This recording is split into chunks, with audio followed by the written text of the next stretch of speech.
Buenas tardes. Les damos la bienvenida en nombre de la Fundación Universitaria Popular de Escobar a la sexta jornada de Memoria, Verdad y Justicia, ahora que nos escuchan, el devenir de los derechos humanos desde una perspectiva de género y diversidad. Esta es la segunda jornada de 3 y la dinámica del encuentro será expositiva. Escucharemos a los disertantes sin interrupciones y responderemos las preguntas que nos dejen en nuestras redes sociales a lo largo de las jornadas. Es por eso que les solicitamos a quienes estén viendo el vivo que dejen sus correos para poder contactarnos. Así también les pedimos que por favor silencien sus micrófonos hasta el momento de exposición.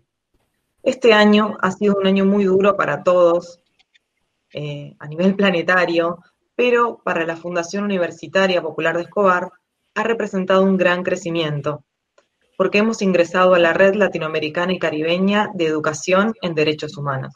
Este reconocimiento es un gran honor y un resultado del trabajo de años en materia de derechos humanos. Además, tenemos la felicidad de compartir con ustedes que el 2021 comenzará con una pequeña sede de la Fundación en la ex ESMA, en la Casa de Hijos Capital, con la posibilidad de brindar nuestras carreras de forma gratuita, lo cual para nosotros es muy importante porque sostenemos que la educación es un pilar fundamental para poder defender los derechos humanos. Mi nombre es Florencia Cortés, soy comunicadora, prensa de la Fundación y directora de la revista Omago, un medio independiente de pensamiento crítico y difusión de los derechos humanos que también es parte de los proyectos de la Fundación Universitaria. Damos con esto inicio a la mesa expositora. Lamentamos la ausencia de Claudia Dides, la compañera de Chile, que por un problema personal no pudo hacerse presente. Le mandamos realmente un cálido abrazo y fuerza feminista, que es lo más hermoso que podemos mandarle. Moderará la jornada Viviana Caminos de Argentina. Ella es licenciada en Ciencias Políticas, directora de la Red Nacional de Alto al Tráfico y la Trata de Argentina y coordinadora regional de las Organizaciones Unidas contra la Trata y todo tipo de violencias. Viviana, bienvenida. Bien, ¿cómo les va? La verdad que un placer compartir con gente. Siento, perdón un poquito, siento como que se replica. Me estoy escuchando a mí misma. A ver, ahora, no. Bueno, ahora está bien. Un placer estar con ustedes hoy, sobre todo compartiendo con gente tan amiga, gente con la que hemos compartido luchas feministas, luchas en territorio.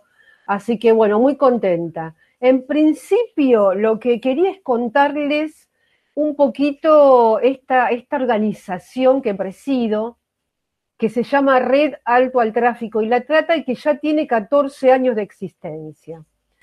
Comenzó cuando todavía la trata, ni en nuestro país ni en muchos países de la región, era visible, ¿no? Nadie hablaba de trata, no teníamos legislación respecto a la trata. Si bien había convenios internacionales, tenía que ver solamente con la trata sexual, pero no con la trata laboral en sí, no estaba la definición de trata, digamos, que tenemos ahora. Bien, de este recorrido, largo recorrido que hemos hecho por todo nuestro país, llevando capacitación, llevando formación, contactando con organizaciones muy importantes de nuestro país, sobre todo de mujeres, con municipios, con gobiernos provinciales. Bueno, todo este recorrido nos llevó hasta donde estamos ahora, que es la constitución de 15, tenemos 15 provincias incluidas, con un nodo central que es Buenos Aires, ¿no? Acá tenemos un equipo técnico maravilloso de gente voluntaria, que son desde abogados, trabajadores sociales, psicólogos sociales, politólogos, bueno, un equipo que es de donde a veces surge también un poco las ideas que luego se plasman en todo el país. Nuestra tarea es una tarea integral, porque nosotros hacemos tanto lo que es capacitación de organizaciones sociales, funcionarios, poder judicial también, asesoramos al Poder Judicial. Hace poquito tiempo estuvimos asesorando a un fiscal en una localidad de la provincia de Buenos Aires, trabajamos en territorio, la prevención. Esto es, tenemos un curso que se llama Formación de Agentes Multiplicadores en Prevención de la Trata, que se hace en territorio y que permite convertir a personas comunes en preventores y preventoras de la trata, conociendo qué es, conociendo cómo se produce, conociendo cómo prevenir y dónde denunciar. Y actividades también para poder replicar en sus propios territorios, ¿no? Pero también hacemos acompañamiento de denuncias. Después les voy a contar algo en qué estamos ahora también en ese tema. Todo el tiempo estamos recibiendo denuncias que tramitamos a través de la línea 145 o a través de lo que es el Ministerio Público Fiscal, la Protex. Tengo que decir que en Argentina, desde el 2008 que tenemos ley, tenemos muchísimo, por suerte, dispositivos que tienen que ver contra la trata de personas. No es perfecto, yo siempre cuestiono algunas cosas que faltan, pero en la investigación, en el rescate, la verdad que, y en la cantidad de decisiones administrativas, normas internas, somos un país pionero en la región, ¿no es cierto? Yo a veces me cuentan cosas que están pasando en nuestros países y digo, bueno, esto no pasa en nuestro país porque la verdad que tenemos, por ejemplo, dentro de la Fuerza de Seguridad, una división específica de trata de personas, así que no tenemos que involucrar a la policía local, no se mete presa a una persona que fue víctima de trata, como a veces sucede en otros países.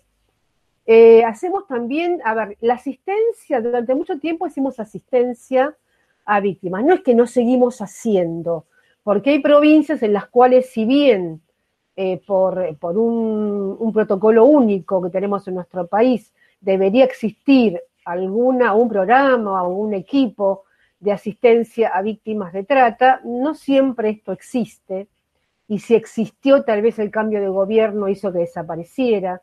Entonces, ¿quiénes tienen que ser? Son las compañeras y compañeros quienes, mayormente mujeres, ¿no? Quienes, como se dice, metemos las patas en el barro, nos exponemos, porque recuerden que esto es un delito de crimen organizado. Es diferente al tema de la violencia de género común. Acá hay redes mafiosas, acá hay posibilidad de represalias. Yo he tenido en alguna oportunidad algún tipo de represalia. Ya no, por suerte no pasa, pero en algún momento, sobre todo en los primeros tiempos, sí hemos sufrido algunas cosas.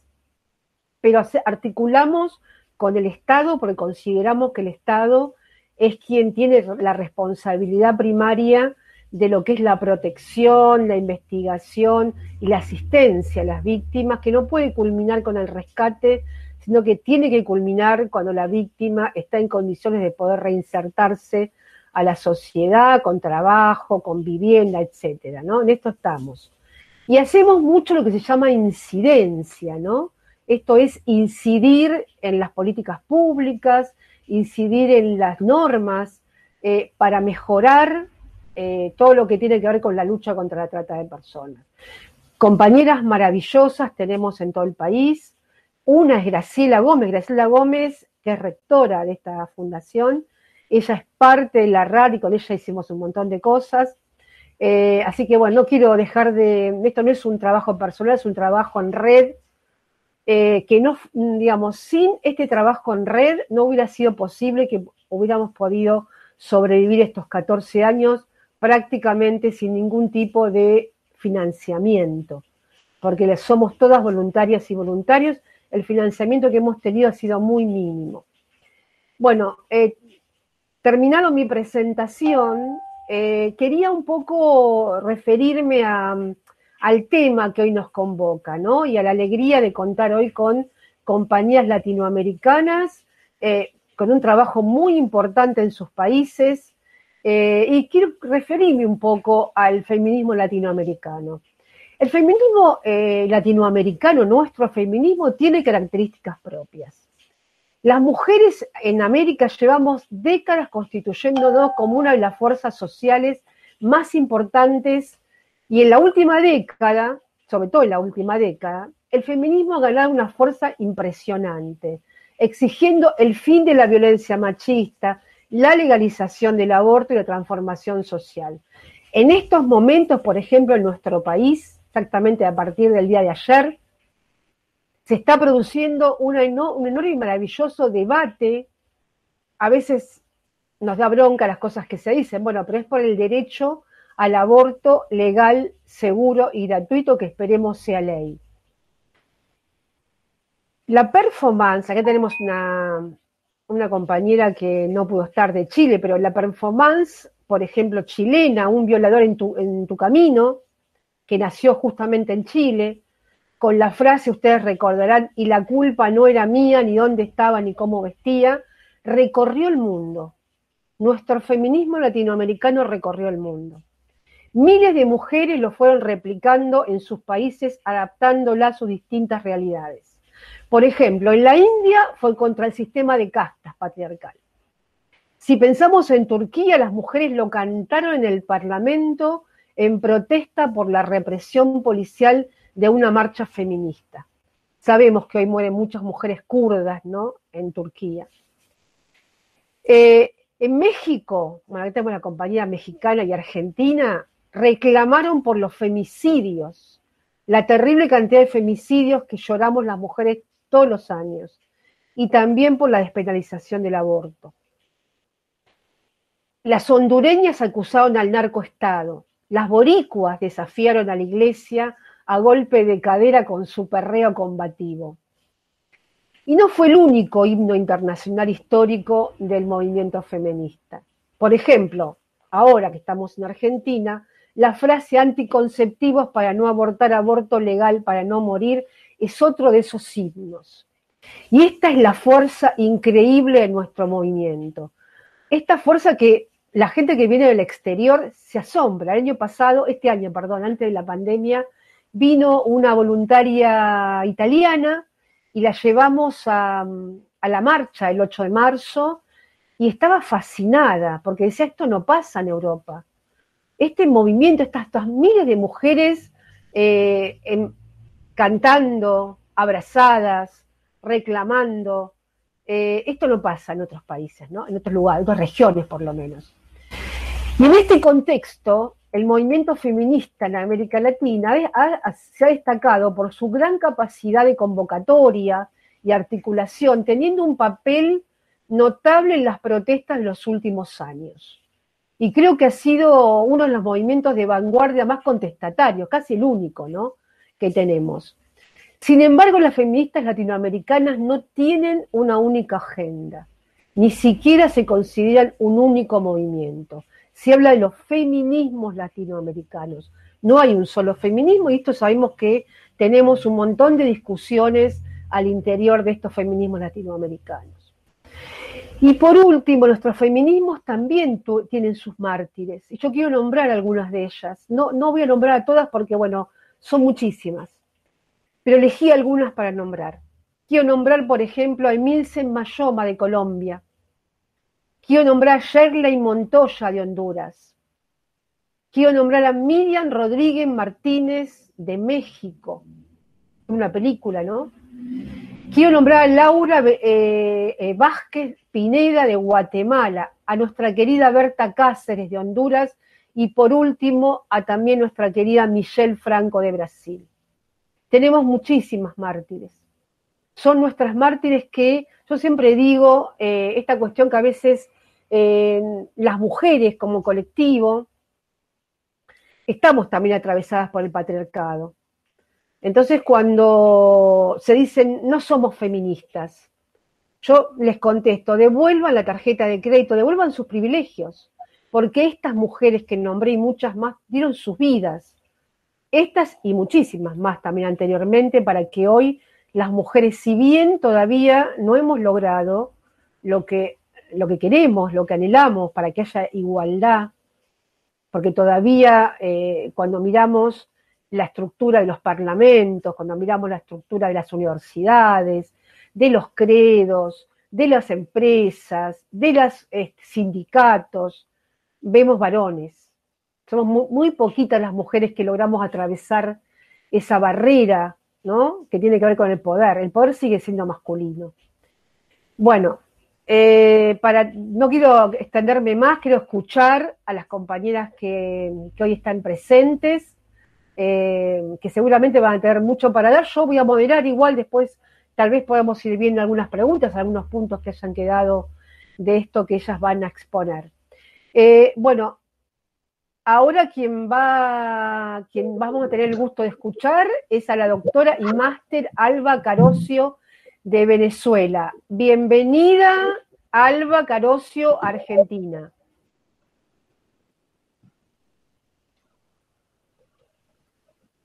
Bueno, muchísimas gracias.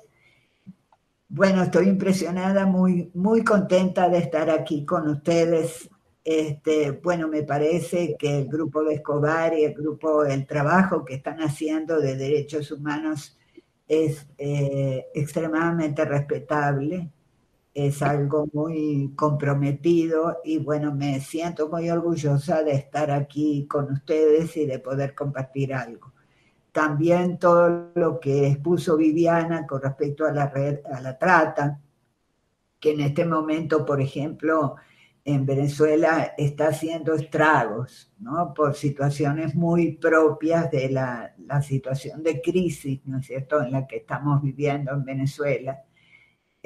Nuestras compañeras que nunca habían sido objeto de trata, porque Venezuela era más bien un lugar de paso, ¿no? Por aquí pasaban con mucho dolor las compañeras colombianas y dominicanas vía a Europa, ¿no? Pero las mujeres venezolanas en general no eran víctimas de trata porque era una sociedad bastante próspera, ¿no? Y había algunos medios de vida, no quiere decir que ninguna lo fuera, pero no así masivamente como lo que en este momento estamos viviendo y que nos tiene muy choqueadas. Entonces, bueno, luego podemos hablar al respecto porque es un trabajo que me parece altamente necesario. Pero bueno, lo que hoy quería compartir con ustedes, por cierto, comenzando por decir que, digamos, el título del evento, que es Ahora que sí nos ven y ahora que nos escuchan, es sumamente importante y revelador de justamente de la fuerza que tiene el feminismo nuestro americano, el feminismo latinoamericano y caribeño, como agente político, porque en realidad el feminismo se ha transformado en todas partes, en unas partes más y en otras partes menos, como un nuevo agente político que tiene mucha fuerza en toda la región. Y que además, estoy de acuerdo completamente con Viviana, tiene unas características propias que no tiene el feminismo europeo o el feminismo norteamericano. Características que tienen que ver con que todas las latinoamericanas y algunas todavía más que otras, bueno, hemos sido víctimas del coloniaje y tenemos un colonialismo pues del corazón y además nuestro feminismo en alguna época fue dependiente, fue además rechazado incluso por los movimientos de emancipación, a pesar de que el feminismo es justamente un movimiento de emancipación. Entonces, bueno, voy a compartir algunas ideas sobre lo que ha sido o lo que ha sido y lo que es el movimiento feminista latinoamericano y caribeño. Para empezar, actualmente el feminismo es una potencia que interpela sobre algunos asuntos cruciales que la política hasta ahora no había tenido en cuenta. ¿Cuáles son esos asuntos cruciales? El cuerpo, el amor, el deseo, la sexualidad, la maternidad como una opción y no como una obligación, el derecho al aborto, la pobreza de las mujeres. Justamente este tema de la pobreza de las mujeres es un tema muy importante para nuestra región, una región con una enorme desigualdad, una región donde las mujeres son, sobre todo en los sectores populares, cabeza de familia, y cabeza de familia y jefa de familia, como lo registran las estadísticas, simplemente quiere decir también un pasaporte a la pobreza, porque son hogares donde una sola persona sostiene una cantidad de otras, de niños, de adultos mayores, etcétera. La jefatura de hogar femenina es una jefatura en solitario. El tema de la paternidad irresponsable, que tiene mucho que ver con esto, con la pobreza de las mujeres, el tema del embarazo temprano. Bueno, las mujeres hemos hecho aportes importantes, los feminismos latinoamericanos han hecho aportes teóricos y aportes de movimiento importantes, como todo lo que tiene que ver con una nueva economía, con la economía feminista para la sostenibilidad de la vida y con la participación de las mujeres y sus derechos efectivos. Los feminismos latinoamericanos son feminismos que no solamente luchan por los derechos de las mujeres, sino que desde el principio interpelaron sobre la transformación social y sobre la profundidad y alcance de la emancipación. Yo diría que una de las cosas o de las características, digamos, relevantes del feminismo nuestro americano es que es un feminismo que no le basta con derechos para las mujeres.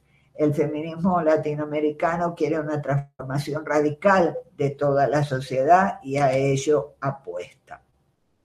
Entonces, a partir de ahí, podríamos decir que el feminismo, por ejemplo, del siglo pasado, del siglo XX, hoy en día nosotras podríamos, según algunas, estamos viviendo una cuarta ola feminista, según otras una tercera. Pero en resumidas cuentas, nosotros podríamos decir que los feminismos latinoamericanos tuvieron una época en el siglo XIX, básicamente de grandes luchas de las mujeres por la educación.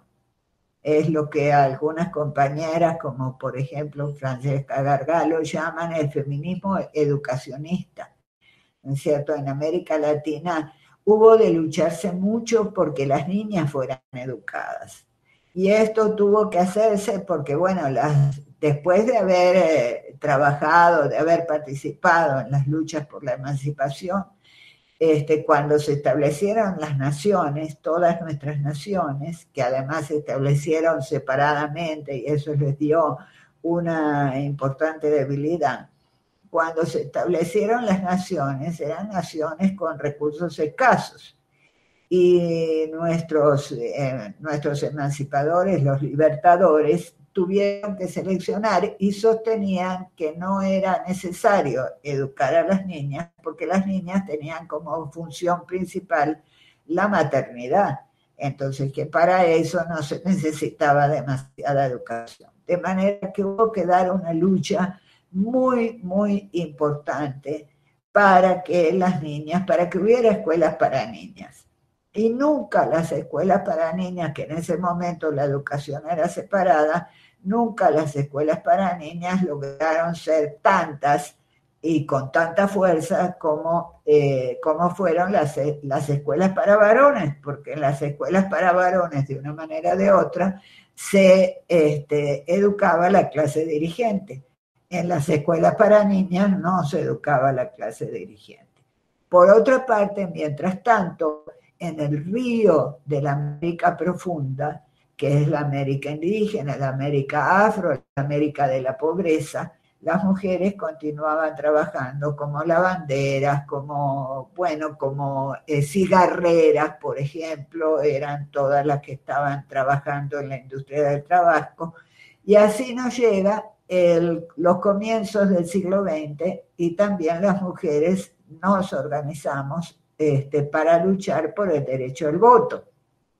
El derecho al voto no se dio como concesión graciosa de algún gobierno, se dio también por una acumulación de fuerzas, por indudablemente las fuerzas de las que habían tenido más oportunidad de educarse.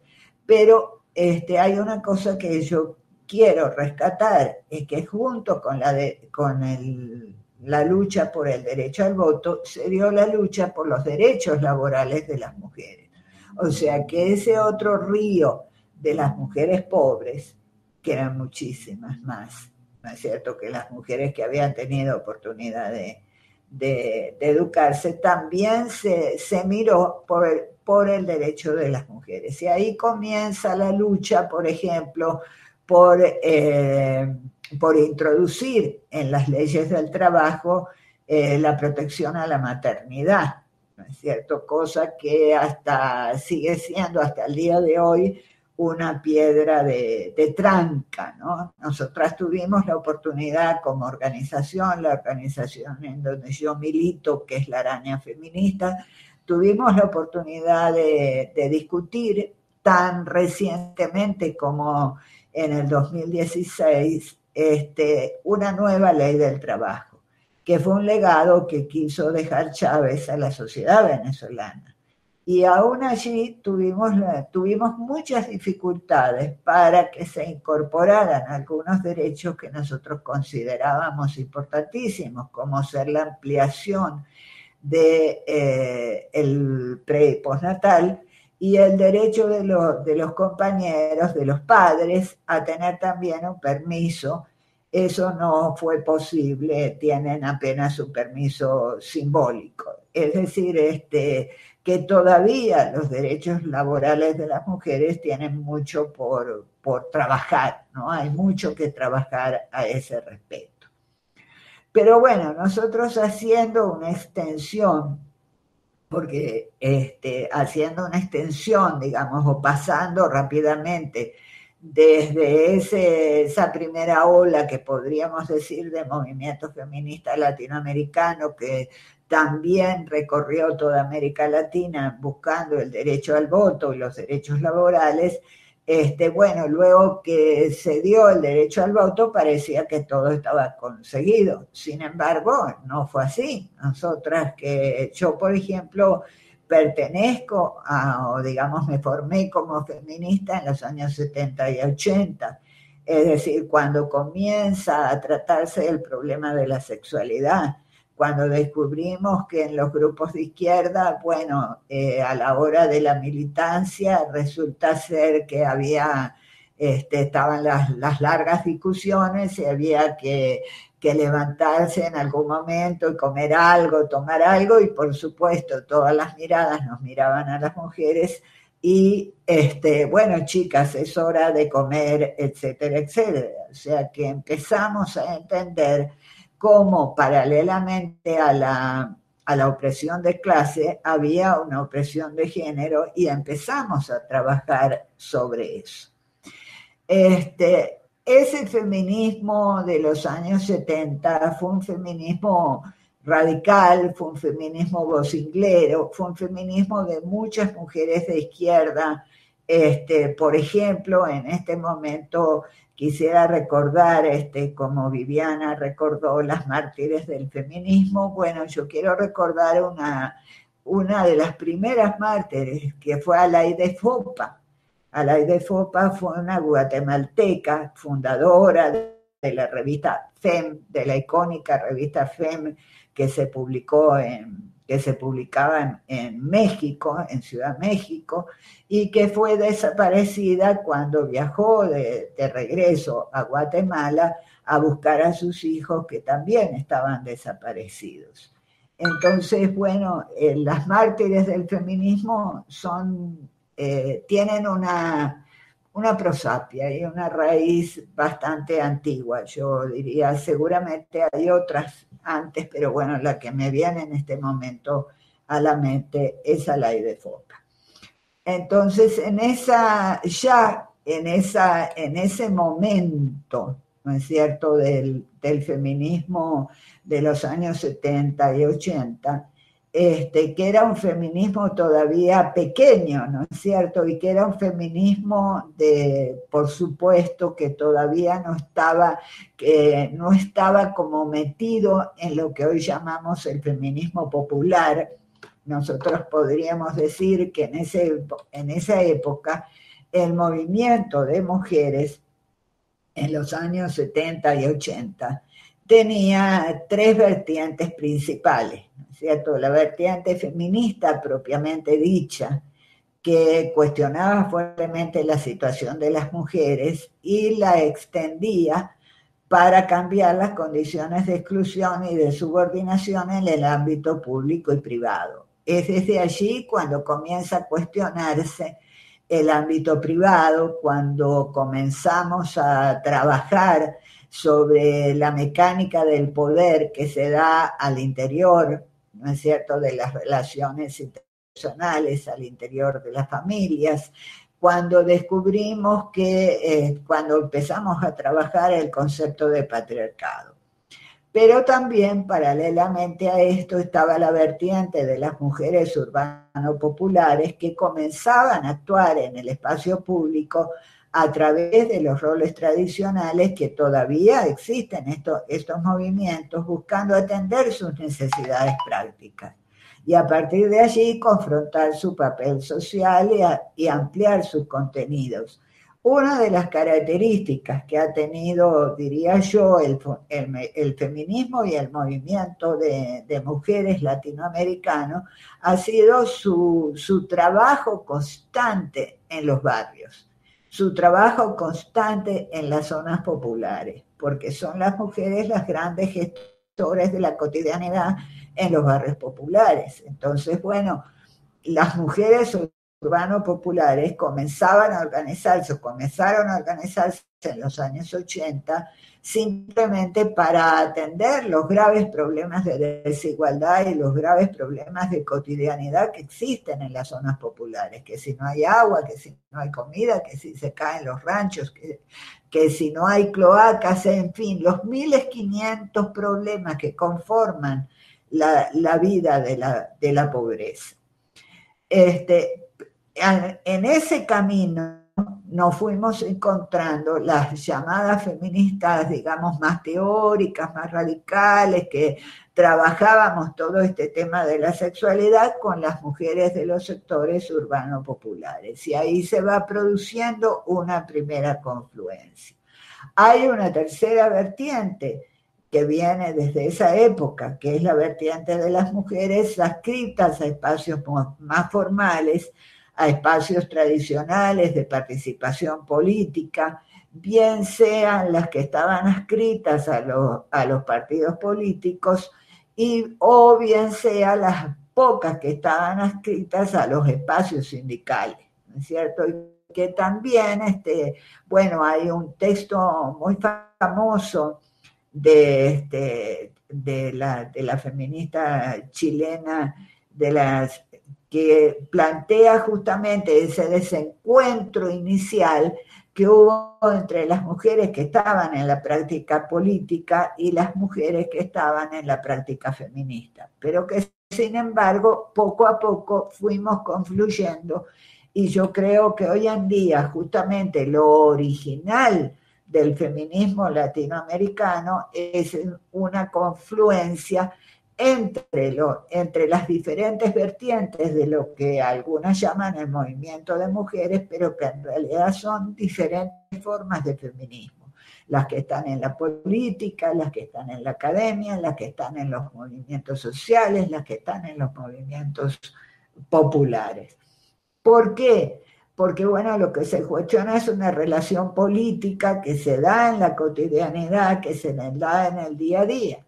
El primer encuentro feminista latinoamericano y del Caribe, que se realizó en Colombia, en Bogotá, pero que fue, digamos, muy impulsado por el feminismo venezolano, justamente destacaba la relación entre las sexualidades como una relación política, donde se da una relación de poder y donde además esa relación de poder tiene, digamos, una sujeción y una opresión hacia algunas de las partes de esa relación, como son las mujeres, como son hoy en día, lo decimos más claramente, quienes integran toda esa playa de diversidad sexual, y esa relación justamente debe cambiarse, es histórica, implica poder y por lo tanto es sujeta de transformación.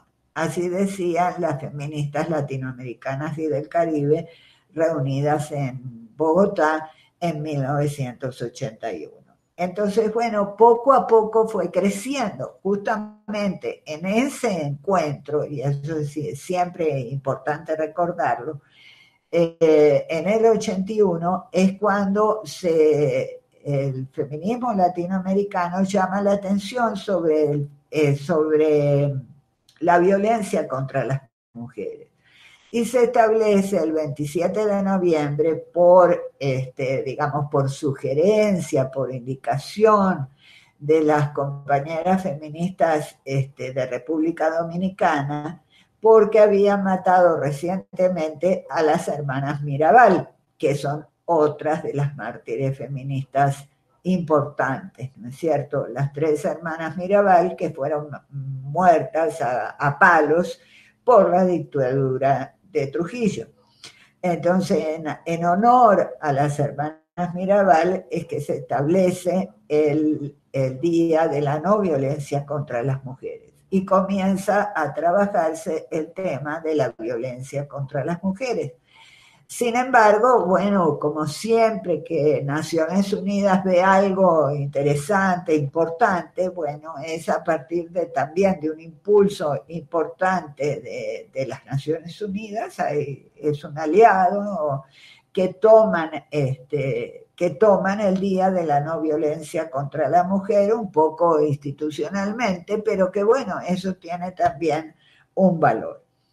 Llegamos así al siglo XXI, ¿no es cierto? Bueno, la última etapa del siglo XX en América Latina fue una etapa, diríamos todas, donde cae la opresión de la noche neoliberal, sobre todo en nuestros países. Y entonces esa radicalidad del movimiento feminista no tenía mucho donde expresarse, se canaliza más bien a través de las ONGs o llamadas organizaciones no gubernamentales. Yo recuerdo todavía la primera reunión que tuvimos en Caracas y a mí me pareció rarísimo ese término de ONG. Y fue porque Naciones Unidas iba a reconocer algunas organizaciones y entonces había que organizarse con miras a Beijing y había que tener una especie de personería que era la personería de organizaciones no gubernamentales, ONG. Hoy en día nos parece cotidiano, yo recuerdo que a mí me parecía muy extraño. Bueno, entonces el feminismo latinoamericano pasó a estar como un poco puertas adentro. Cuando llegan los gobiernos progresistas que van comenzando en toda América Latina, yo no puedo dejar de recordar aquí el impulso que fue, digamos, la constituyente venezolana en 1999, el impulso que el movimiento chavista y el movimiento bolivariano le dio a movimientos emancipatorios a lo largo y ancho de América Latina, pero de una manera o de otra se produjo una apertura. Y muchas feministas volvimos a sentir que era posible hacer un feminismo más radical, ¿no es cierto? Un feminismo que estuviera en la calle, que volviera a las grandes reivindicaciones, al cambio y la transformación total, porque los feminismos no se tratan solamente de que las mujeres tengamos derechos, los feminismos proponen una transformación radical de la sociedad, una transformación, por ejemplo, en el tema de cuidar, ¿no es cierto? La economía feminista ha trabajado fuertemente sobre la economía del cuidado y nosotras proponemos una sociedad del cuidado, es decir, una sociedad que cuide, que coloque la vida en el centro. Y esa radicalidad la empezamos a recuperar y empezamos a aglutinarnos y empezamos a encontrarnos también un poco a raíz de todo ese florecimiento social y de movimientos sociales que se dieron. tanto que ocurrieron casos impensables, como que hasta algunos países y algunos mandatarios se declararan feministas, y a un poco de boca, ¿no? Un poco sí que sea muy real, digamos, lo que están diciendo, pero bueno, el feminismo comienza a ser un tema también necesario para estar dentro de lo políticamente correcto. Y esto no es poca cosa, ¿no? Yo diría que aunque sea declarativo y aunque no se logre realmente convencer, el solo hecho que no puedan declararse antifeministas, aunque ahora tenemos una ola en contra, como por ejemplo lo que representa Bolsonaro, es importante. Y sí, yo sé que es muy de la boca para afuera, porque por ejemplo la canción de Vivir Quintana, ¿no? Canción sin miedo, que es muy importante, que fue justamente sobre violencia contra las mujeres, lo que le está diciendo a López Obrador es: mire, López Obrador, usted es progresista, usted tiene que ser feminista, pero además tiene que ser feminista en la práctica, no solamente en el discurso, ¿no es cierto? Entonces, bueno, a partir de 2015, 2016, que ya viene un acumulado, ¿no? Un acumulado de trabajo, un acumulado. A mí me gusta ver, o pienso que los movimientos y que las acciones deben verse como procesos, ¿no es cierto? Había un proceso se fue dando, ¿no? En el siglo XXI un proceso de acumulación de fuerzas de los feminismos. ¿Por qué hoy hablamos de los feminismos? Bueno, porque hay diversidad de maneras de entender el feminismo y diversidad de enfoques, ¿no? Ya voy a terminar mencionando algunos. Aunque se estaba trabajando sobre la violencia contra las mujeres desde el año 81, desde el primer encuentro feminista latinoamericano y del Caribe.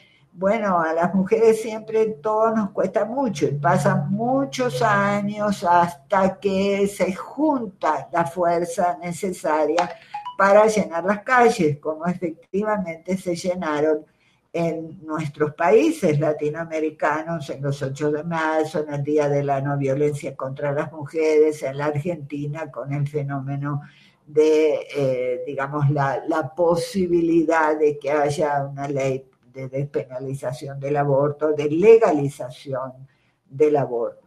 En 2015 y 2016 ocurrieron o fueron visibles muchos casos de violaciones que establecieron los países de Latinoamérica.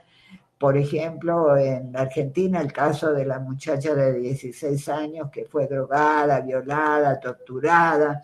También en 2016 ocurrió un caso espantosísimo en Bogotá, que relata Laura Restrepo, la escritora Laura Restrepo, en una novela bellísima que se llama Los Divinos, ¿no es cierto? En Bogotá ocurrió la violación y el asesinato de una niña indígena de 7 años en manos de un hombre de alta clase, que hubiera quedado, o sea, un hombre que bueno, como son las altas clases de muchos de nuestros países, que no ponen límites a sus deseos y cada vez los deseos va generando un mayor nivel de perversión. Simplemente fue a una zona popular, había una niña jugando en la calle, como ocurre en muchísimas zonas populares, la engatusó, la montó en su carro, se la llevó a su casa, la violó, la torturó, la mató, pero lo peor de todo es que su familia y sus amigos pretendieron ocultar el crimen, porque se trataba de un mantuano, de un hijo de buena familia bogotana. ¿No? Fueron las manifestaciones en Bogotá las que hicieron que ese crimen no quedara oculto ni impune. Entonces, bueno, hoy estamos en una realidad ¿no es cierto?, en la que el feminismo es un feminismo que habla claro y al cual escuchan. No tanto como debiera, no tanto como nosotras quisiéramos, pero sí nos escuchan, sí tenemos voz. Y como dije, muchas veces un poco declarativo, ¿no? Un poco declarativo, tan declarativo como que bueno, que Cristina Kirchner se declara que va a estar en favor del aborto porque, bueno, porque su nieta le dijo, porque además no puede estar en contra porque habría una proporción importante de votos que se van a perder, pero si se puede dejar las cosas como están, pues mejor. Y lo mismo se reproduce a lo largo y ancho de toda América Latina. Sin embargo, hay una cosa sumamente importante, ¿no es cierto?, que son los derechos humanos de las mujeres. Hoy en día yo creo que nadie discute que los derechos de las mujeres son humanos, ¿no es cierto?, y que hay una enorme cantidad de derechos que las mujeres tenemos cercenados. Sin embargo, hay unas cosas que todavía están muy oscuras, ¿no? El tema de la trata, que es poco visible en muchos países, el tema de la violación, que todavía sigue siendo algo poco estudiado, por ejemplo, las mismas violaciones que se produjeron durante la Guerra Sucia, durante todo ese, ¿no?, ese larguísimo, ese periodo tan horrible de la historia argentina, o sea, la violación que era arma de guerra, la violación que fue arma de guerra en la guerra colombiana, todavía sigue siendo algo bastante oculto, ¿no es cierto? La violencia contra las mujeres mexicanas, que además es una violencia que tiene unos determinantes de clase muy importantes, porque es una violencia que se produce en algunas situaciones y que tiene mucho que ver con una situación de violencia general, la que se produce en Centroamérica también, que es una violencia relacionada con las maras, ¿no es cierto?, donde las mujeres son monedas de cambio entre unos y otros grupos delictivos. Todo eso está oculto y todavía eso es una cosa que se suele considerar con poca importancia. El tema del embarazo temprano, el tema de las niñas, o sea, nosotras tenemos una Latinoamérica donde el embarazo temprano sigue siendo un problema social terribilísimo, está bajando levemente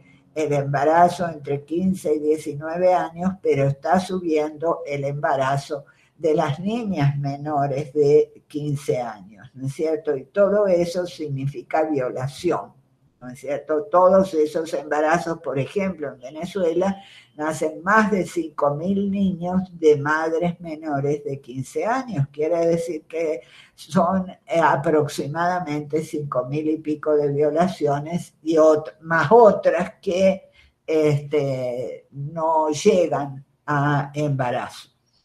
Entonces hay un montón de cosas por las que luchar y bueno, la pobreza que indudablemente tiene el rostro de mujer, ¿no? La pobreza latinoamericana tiene rostro de mujer, rostro de indígena, rostro de negra y rostro de niñas y niños, porque son las mujeres las que están trabajando ahí en las zonas populares y las que llevan la peor parte. Finalmente, en esta pandemia, son las mujeres las que han sostenido la vida en América Latina. ¿Es cierto? Son ellas las que han tenido las iniciativas de las ollas populares, son el 70% de las que trabajan en salud, son las que hacen ese sostén de la vida que es tan importante en nuestra región. Por eso es que el feminismo latinoamericano, creo que el sello importante de identidad de nuestro feminismo es que es un feminismo altamente comprometido con la transformación social. No basta, o sea, mientras no logremos cambiar esa estructura patriarcal que hace que las mujeres sean las únicas responsables de la vida, que sean las que mantienen la vida a troche y moche, que se les exija el heroísmo, el feminismo tiene mucha razón en la cual, muchas cosas por las cuales trabajar. No es lo económico también es una profunda violencia que sufren las mujeres latinoamericanas. Y bueno, finalmente tenemos, ¿no es cierto?, la pléyade de feminismos que son algunos apellidos que se le ponen a los feminismos simplemente porque es que el grupo, que ese movimiento le pone el acento, pero todas confluimos en un gran río. Y entonces así podemos hablar del feminismo popular, del feminismo comunitario, que es muy parecido al popular, pero digamos que el feminismo comunitario se desarrolla mucho más en Bolivia, el ecofeminismo que pone el acento en la relación con el ambiente, la economía feminista que trabaja todo el tema de los aportes, de los aportes ocultos que en todas nuestras sociedades hacemos las mujeres. Hay una teología feminista latinoamericana muy importante trabajo, por ejemplo, de Ivonne Guevara y de las compañeras, muy importante que esa es, voy a hacer una breve palabra con respecto a la teología feminista latinoamericana, porque es un aporte muy importante, ¿no es cierto? Ivonne Guevara, por ejemplo, sostenía y decía que en su trabajo en el barrio, a lo mejor ella como monja que no hubiera estado de acuerdo con el aborto si no hubiera visto sufrir a las mujeres pobres como sufrían por tener un embarazo no deseado. Luego, perdón, Alba, estamos sobre el tiempo, así como hacer un cierre. Sí, entonces cierro con esa diversidad de feminismos ante los cuales hoy en día hay un peligro muy importante, que es el peligro de los fundamentalismos religiosos que están ocurriendo en toda nuestra región.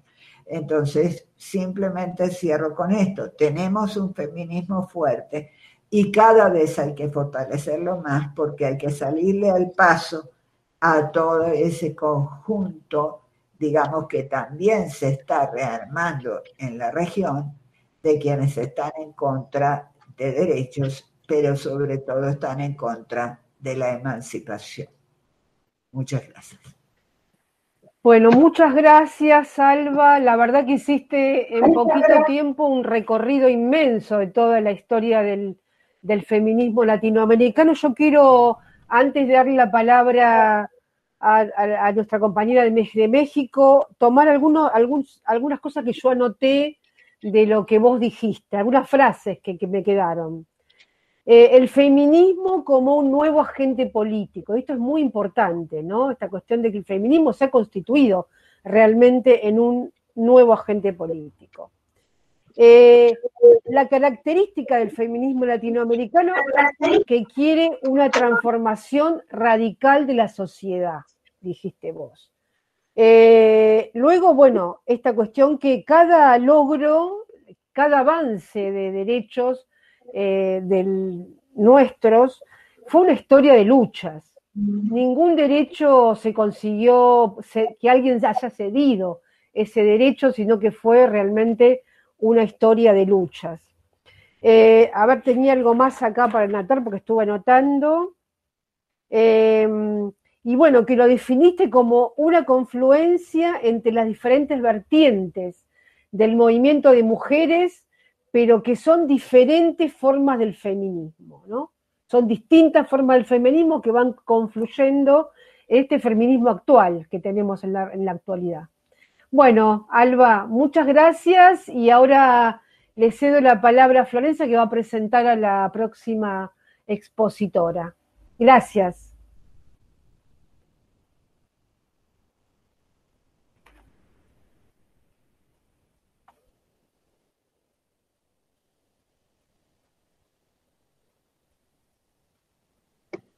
Está, perdón, no podía desloguearme del mute.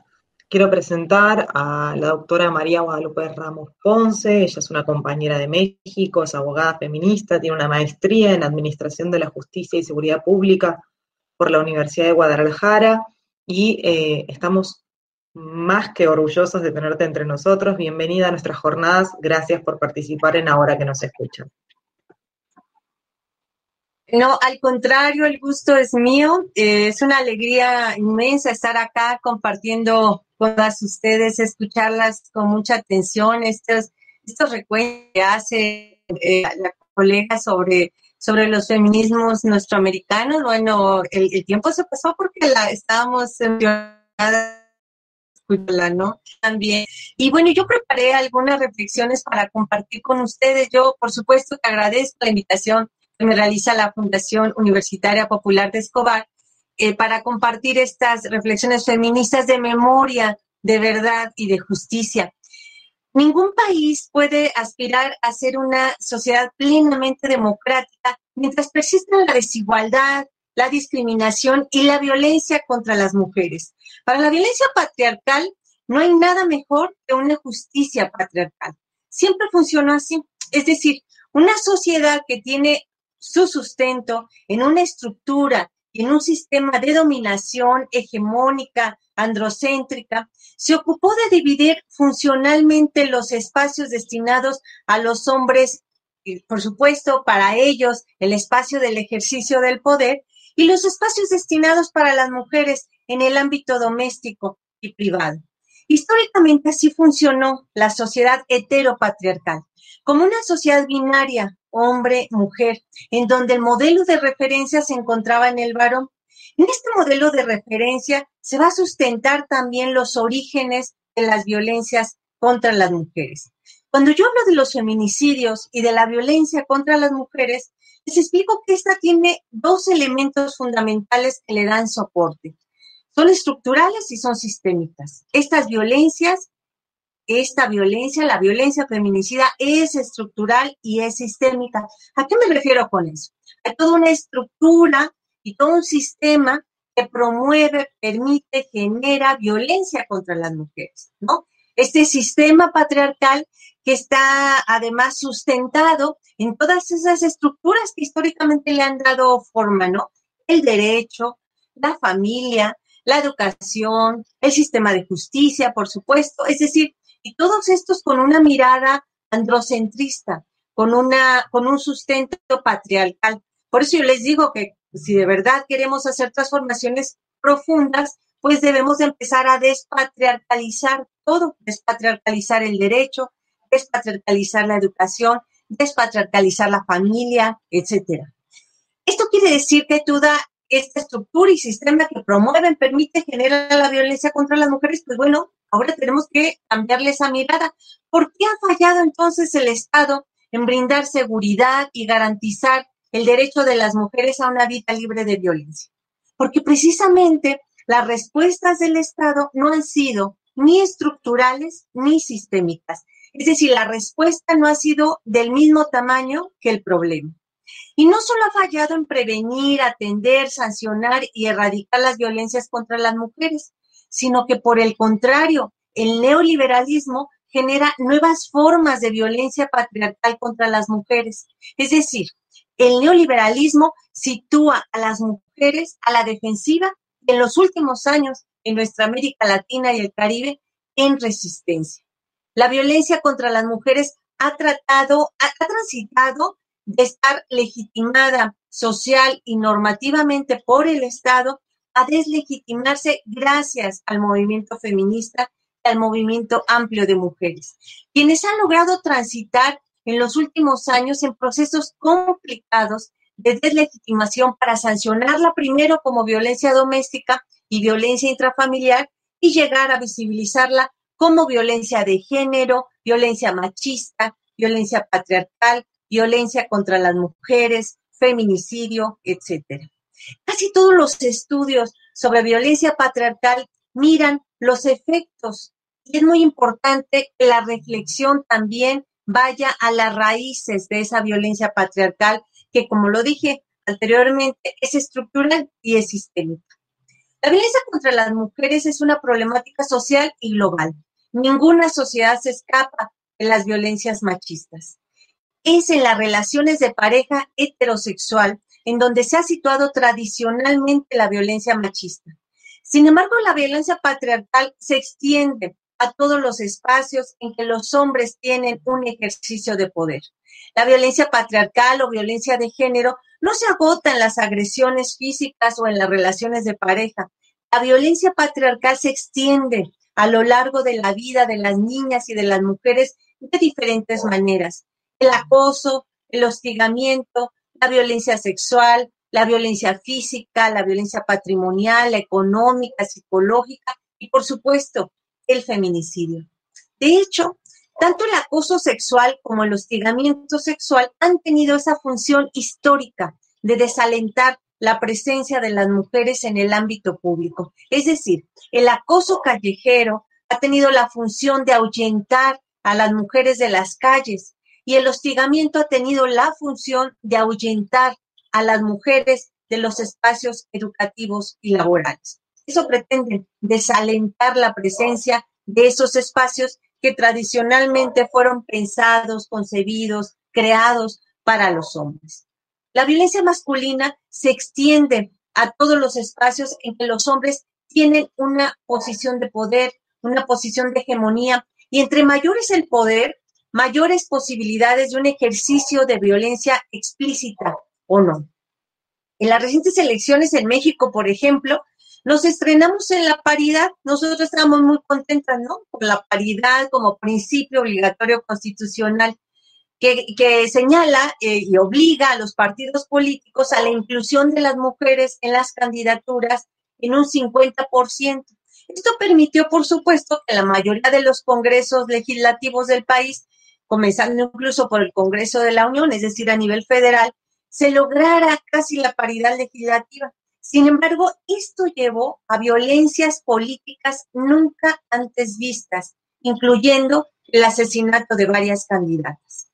La violencia masculina está enmarcada por la desigualdad, por la opresión y por la exclusión en la que tradicionalmente se ha confinado a las mujeres. Así es como el patriarcado se ha afianzado como sistema de poder. Es decir, el patriarcado es una serie de estructuras de poder para el dominio masculino. No se puede entender la violencia contra las mujeres si no asumimos la idea de que el patriarcado se sustenta en los privilegios de los varones sobre la desigualdad y subordinación de las mujeres. Esto no quiere decir, por supuesto, que todos los hombres son violentos y que todas las mujeres viven las mismas formas de discriminación. Lo que sí es cierto es que todos los hombres nacen con privilegios solo por el hecho de ser hombres y todas las mujeres nacen en desventaja de ese privilegio que tienen los varones. Ha sido necesario, por lo tanto, ir desmontando estos privilegios de los hombres para que se conviertan en derechos para las mujeres. Por ejemplo, el voto. El voto no se les ocurrió en esa época, hace tan poquito tiempo además, en que solamente los hombres podían votar, solamente ellos eran considerados ciudadanos, que en realidad lo que se estaba haciendo es excluir a las mujeres de la construcción democrática de la sociedad. Sí, es decir, al no ser consideradas ciudadanas, prácticamente eran consideradas personas y por lo tanto no tenían el derecho de aportarle a la construcción de la sociedad, a la construcción democrática de la sociedad. Ahora la pregunta que nos hacemos es, ¿por qué están apareciendo nuevas formas de violencia? Hasta los años 60 y 70, los hombres tenían el control del mercado laboral, en general de todas las estructuras de poder económicas, sociales, jurídicas, etc. Sin embargo, en los últimos años hay un mayor protagonismo social y protagonismo político de las mujeres, quienes irrumpimos en el espacio público y en los espacios tradicionalmente destinados a los varones. Esta movilización de las mujeres ha significado una respuesta violenta de los varones. Sin duda, el movimiento feminista ha sido el movimiento que ha simbrado las estructuras patriarcales y sin duda también será el movimiento de la resistencia en América Latina y el Caribe. Pero no solo ha sido de resistencia, sino también de lucha y de logros y de avances importantes, lo que ha significado una respuesta de mayor violencia del patriarcado. Por eso es importante que politicemos la violencia machista como una violencia patriarcal. Es decir, es necesario ligar la violencia que sufren las mujeres con el sistema de poder que le da origen y con todas las estructuras sociales, políticas y económicas que le sostienen. Las desigualdades históricas son las simientes de estas violencias contra las mujeres. Carol Pateman nos decía que es importante hacernos preguntas feministas para interpretar la realidad. Y Rosa Cova le abona a esta cuestión de elaborar estas preguntas y nos dice, a ver, ¿por qué los hombres violentan sexualmente a las mujeres? ¿Por qué los hombres asesinan a las mujeres? Y responde algo muy interesante. Lo que se está poniendo sobre la mesa es una crisis de legitimidad. Lo que ahora se cuestiona son esas estructuras simbólicas, es decir, se cuestiona todos los valores dominantes en una sociedad. Y uno de esos valores, sin duda, es el sistema de justicia patriarcal, que ahora es severamente cuestionado.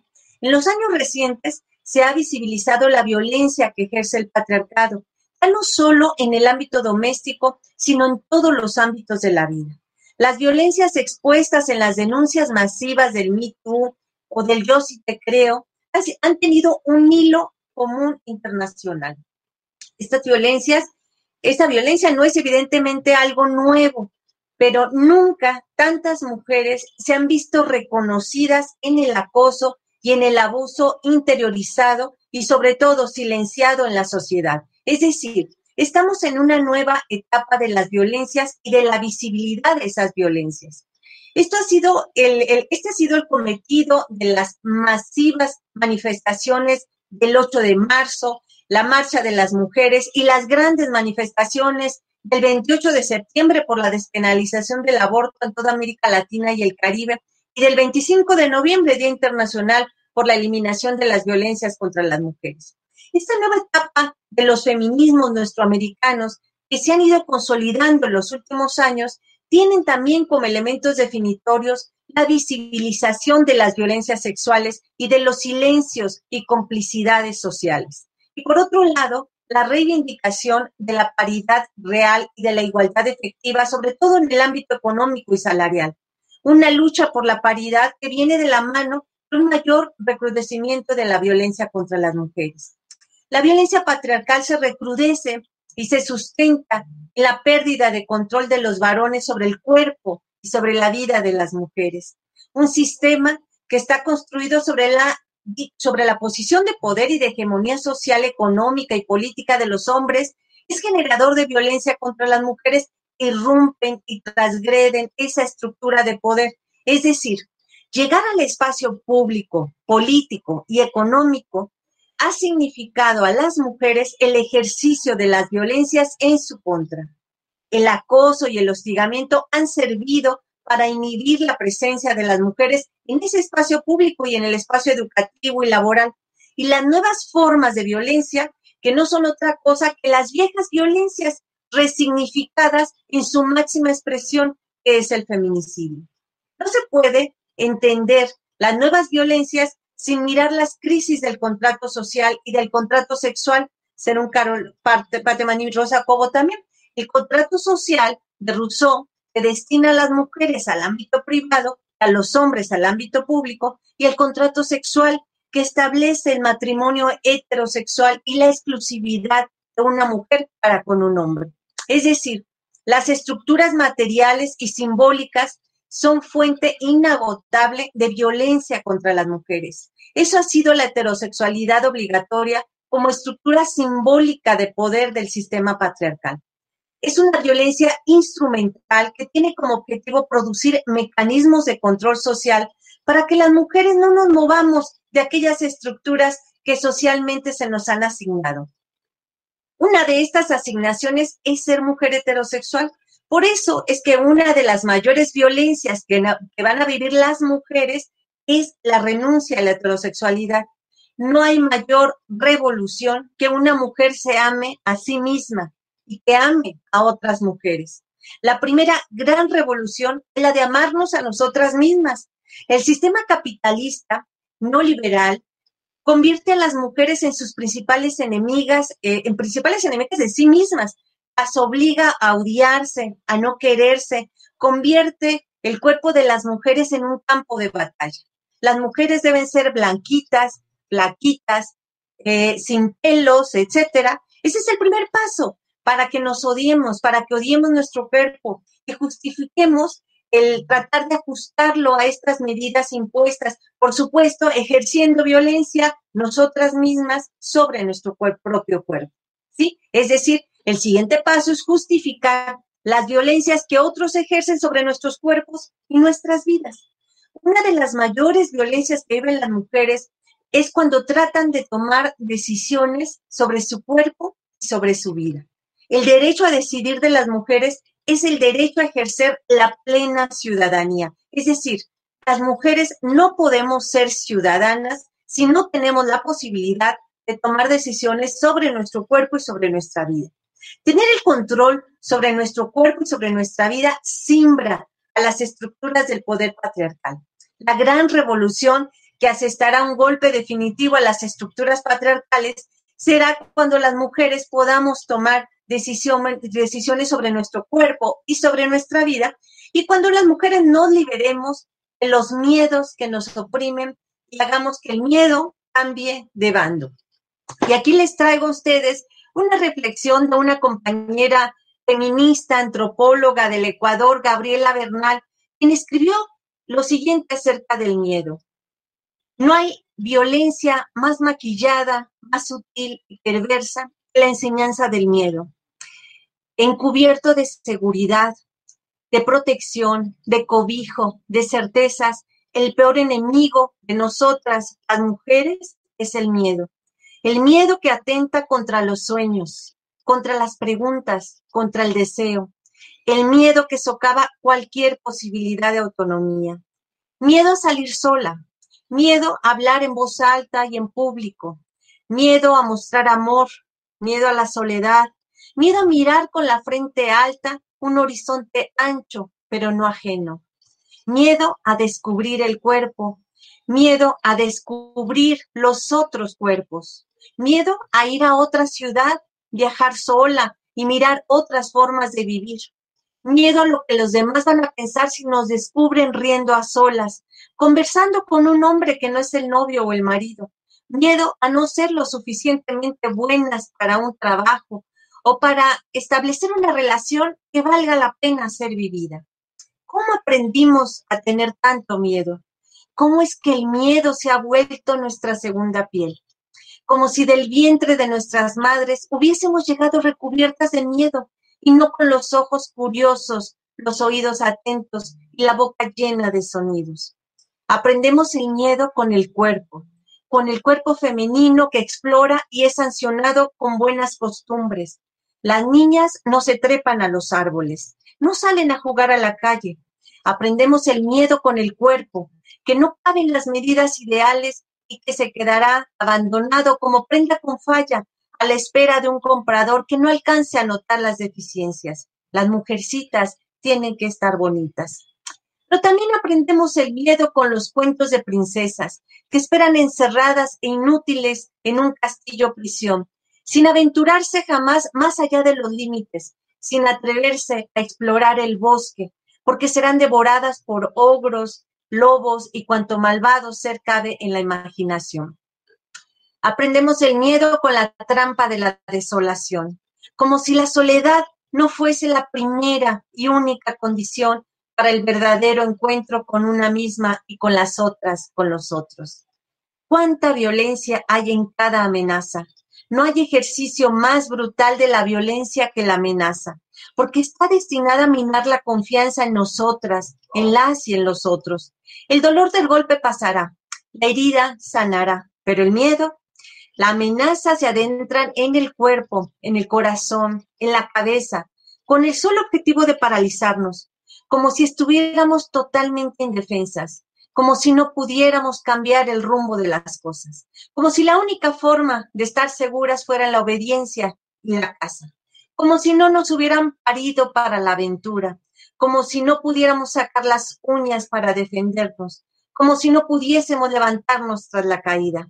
No hay violencia más encubierta que cortarnos las alas, a cuenta de una falsa seguridad que nos priva del más elemental derecho al gozo de descubrirnos como sujetas de este mundo tan ancho y tan propio. Hasta aquí las palabras de Gaby Bernal. Lamentablemente, la violencia feminicida sigue siendo una herida que lastima no solo el tejido social, sino también la dignidad de las niñas y de las mujeres asesinadas y de sus familias.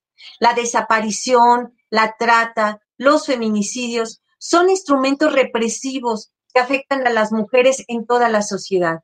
Agredir a las mujeres por ser mujeres implica paralizar el funcionamiento del país, rompe el tejido social, instala el miedo en las relaciones cotidianas y la desconfianza hacia el Estado.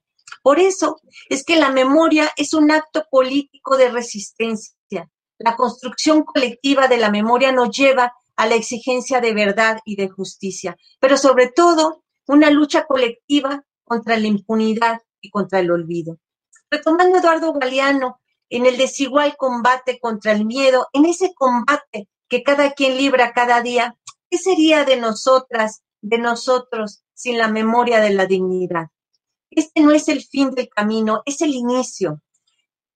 Por supuesto, mucho ha costado, pero estamos empezando el duro y necesario recorrido de la liberación de la memoria en un país y en un estado, en una región, en una América Latina nuestra que parece condenada a pena de amnesia perpetua.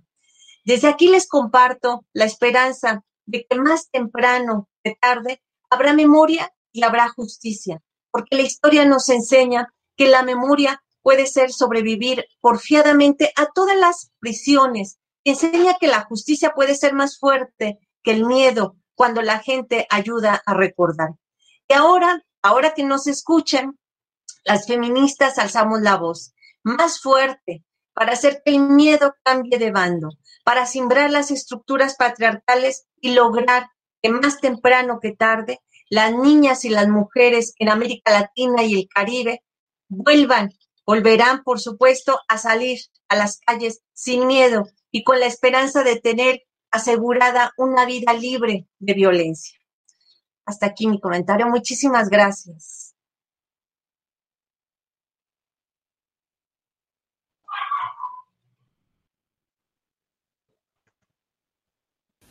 Viviana, no sé si Sí, hacer acá estaba tratando de poner mi audio. Muy emocionada con las palabras tuyas, Lupita. Nos has llenado el corazón de emoción realmente. ¿Me escuchan? Sí, ¿no? Yo quiero rescatar algunas, como hice con Alba, algunas frases, pero bueno, fue tanto que no podemos rescatar todo. Sí rescatar algo como para pensar esto que vos dijiste, que la violencia en las mujeres es estructural y sistémica, y que el fracaso del Estado para contribuir a la erradicación de la violencia en las mujeres tienen que ver justamente con que su respuesta no es ni estructural ni sistémica. Y después esto último, que la memoria como el mayor acto político de resistencia. Yo quería hacer unas preguntas, pero si me permiten, porque quedó acá el tema del miedo. El miedo nos... si me ponen para poder compartir, quería pasar Canción sin Miedo, quería pasar para que escuchemos, porque tiene que ver con esto que recién dijo Lupe. Y me parece, es cortito, pero es tan emocionante. ¿Se puede? Sí.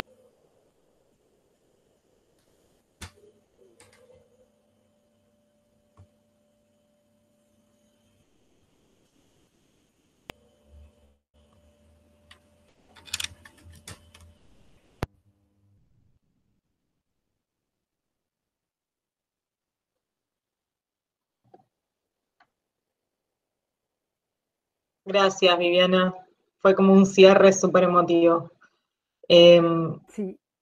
No sé si No sé si tienen algunas preguntas que se pueda... Si hay tiempo. ¿Hay tiempo?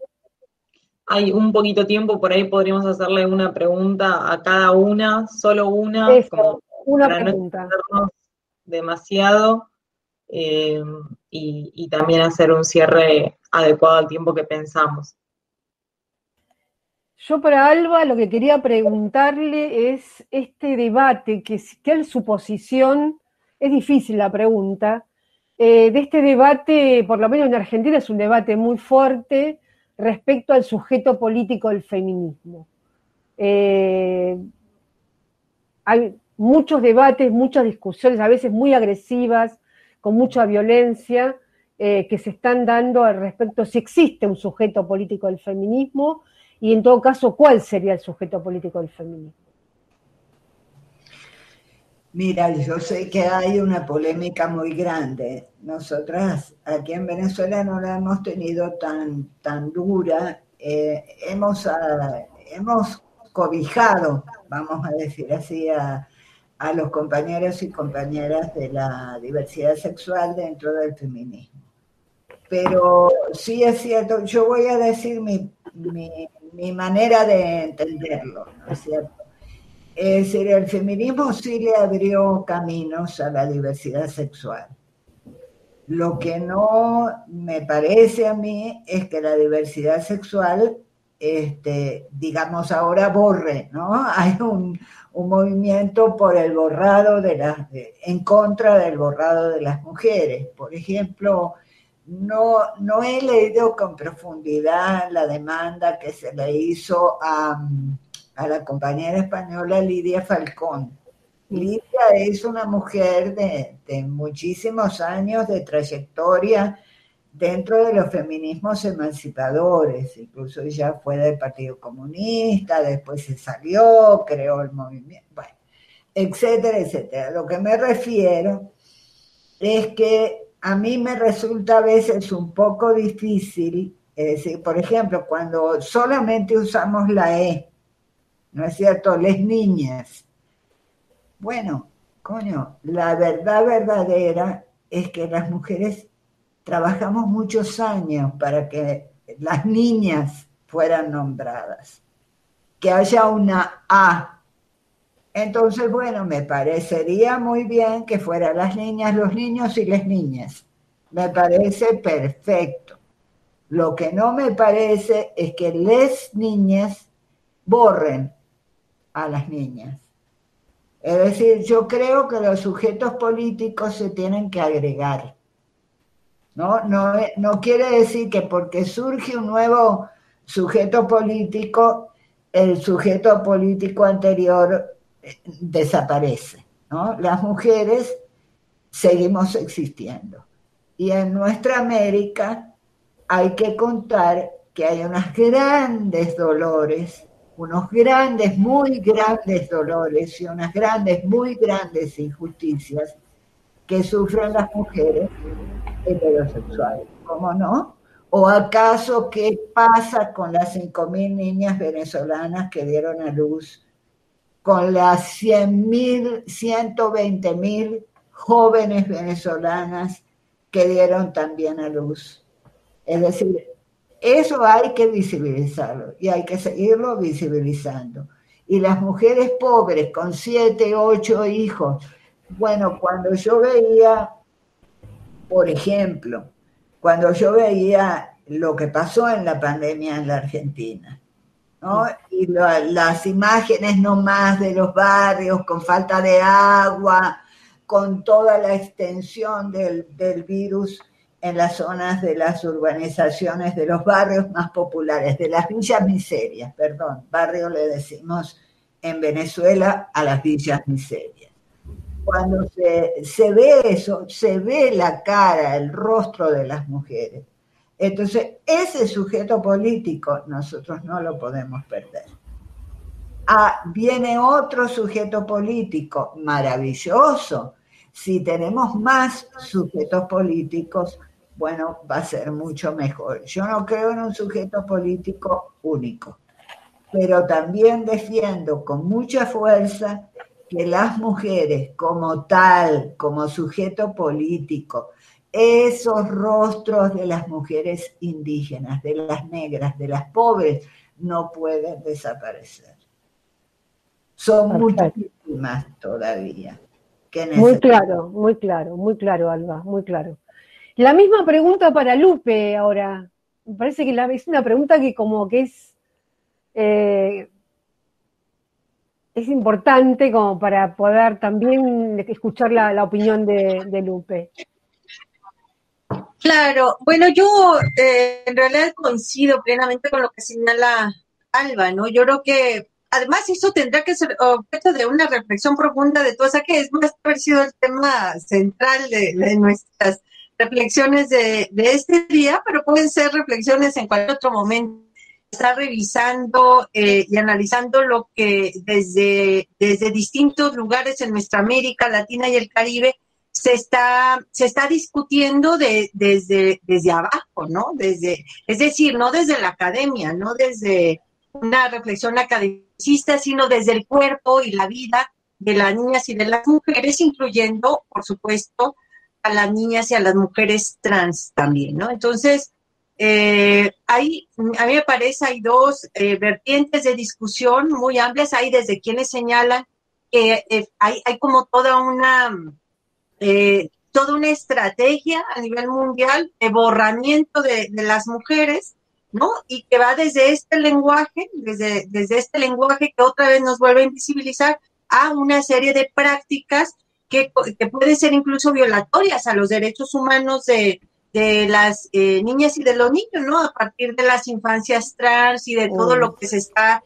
reglamentando, o sea, es decir, ya a través de las normas jurídicas en algunos países de la región, ¿no? Entonces hay quienes pues levantan su voz en ese sentido, pero hay quienes desde otra mirada feminista no, ni lo ven como un borramiento ni porque la inclusión de otras miradas vaya a borrar a las mujeres, ¿no?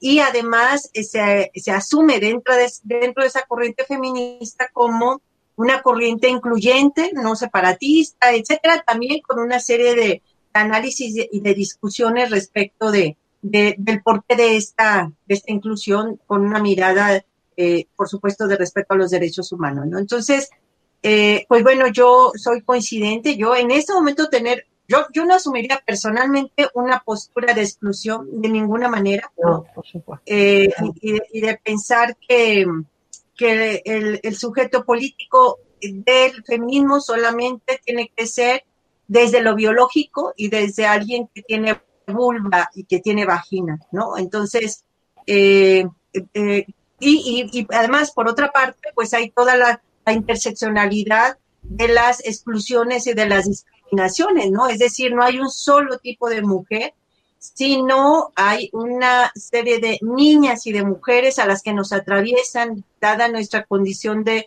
raza, género, condición social, económica, etcétera, un montón de discriminaciones, ¿no? Entonces no podemos mirar un solo tipo de niña, un solo tipo de mujer, sino la diversidad en la que nos vivimos en América Latina y el Caribe, y que también va a significar pues esas exclusiones y esas discriminaciones, ¿no? Sí, a mí lo que me llama la atención en los últimos tiempos es que este colectivo tan discriminado, tan perseguido, tan violentado, tan etiquetado, ¿no? Con traba, trabuco, bueno, ahora es como una cuestión, una contestación al revés, la cosa dialéctica me parece, tipo hegeliana, porque ahora, por ejemplo, no es todo el colectivo, son algunos referentes del colectivo. Ya no nombran a la otra persona con el nombre, sino, por ejemplo, Paqui. Ahora aparece Paqui. Cuando le preguntás qué es Paqui, Paqui son las heterosexuales, los heterosexuales. Paqui es una palabra que se usa como un insulto en Europa. O sea, es un insulto para la comunidad pakistaní, que tiene que ver con menos, con algo desagradable, es un insulto. Bueno, ahora esta palabra la están utilizando para referirse a las personas heterosexuales. Bueno, ojalá que en algún momento se logre la síntesis, ¿no? Ya que creo que de este lado hay una amplitud de incluir, de respetar, y bueno, a lo mejor es una forma de revancha, pero es revancha justamente con las personas que menos tienen que hacer revancha, que somos las mujeres, y no contra los varones patriarcales y machistas. Es hacia nosotras, en fin. Bueno, muchas gracias por la participación. No sé quién quiere hacer el cierre ahora. Yo, si me permiten, obviamente que quisiera cerrar agradeciéndoles a todas por estar, y un agradecimiento particular a Graciela Gómez, que es la principal gestora de estas jornadas, que, como bien dije ayer, y es realmente lo que siento, es nuestra capitana en este barco, así que muchas gracias a ella por esta iniciativa y por permitirnos trabajar junto a ella, que es un aprendizaje enorme.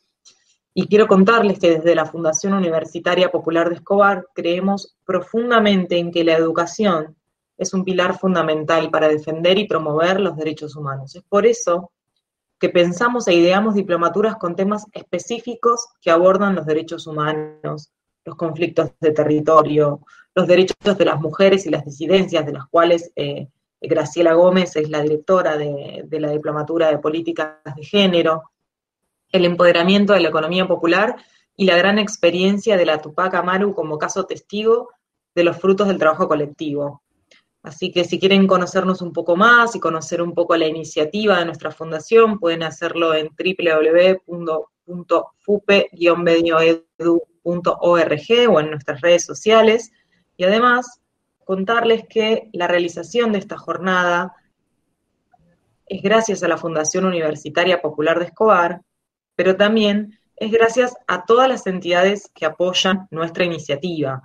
Es decir, nosotros no podríamos hacerlo solos, realmente tenemos el apoyo de un montón de instituciones como la revista Omago, como la Asamblea Permanente por los Derechos Humanos Zona Norte, Madres de Plaza de Mayo Línea Fundadora, Unión Nacional de Clubes de Barrio, Municipio de Escobar, Red de Alto al Tráfico y la Trata Argentina, que es la red que preside Viviana, la Nuestra Fútbol Feminista, Infobaires 24, CLAD en México, la Red Latinoamericana y Caribeña de Educación en Derechos Humanos, la Universidad Nacional de Tierra del Fuego, Antártida e Islas del Atlántico Sur, que es quien certifica nuestras diplomaturas, la gente de la Fundación Isla Maciel, la Internacional Progresista, la Organización Barrial Tupac Amaru, el Centro de Estudios Económicos y Sociales Scalabrini Ortiz, la Organización Unidas con la Trata y Todo Tipo de Violencias, de la cual también es miembro Viviana, la Municipalidad de La Paz en Córdoba, ATE Capital La Verde y Blanca,